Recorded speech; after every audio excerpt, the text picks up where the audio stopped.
வீட்லயே protein powder செய்யலாமா?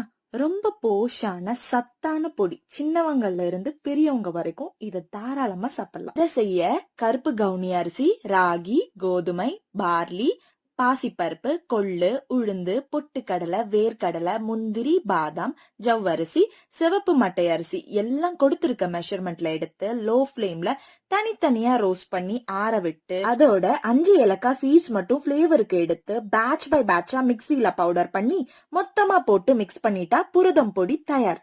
1.5 கிலோக்கு பவுடர் கிடைக்கும். புரோட்டீன் ட்ரிங்க் செய்ய பேன்ல 3/4 கிளாஸ் தண்ணியில 1 டீஸ்பூன் பவுடர் சேர்த்து 2 மினிட்ஸ் கொதிச்சதும் 1/4 கிளாஸ் பால் சேர்த்து நாட்டு சக்கரை தேவையான அளவு சேர்த்து குடிக்கலாம். மார்னிங் ஆர் ஈவினிங் டீ காஃபிக்கு ஆல்டர்னேட்டிவா இத குடிச்சா உடம்புக்கு தேவையான எல்லா வகையான ஊட்டச்சத்தும் கிடைக்கும், வெயிட்டும் பேலன்ஸ் ஆகும். இது ஒரு கூழு மாதிரி இருக்கிறதால வயிறும் ஃபீலிங்கா இருக்கும். உங்க ஹெல்தி பார்ட்னருக்கு ஷேர் பண்ணிட்டு பி சேவ் பண்ணிக்கோங்க. Follow for more.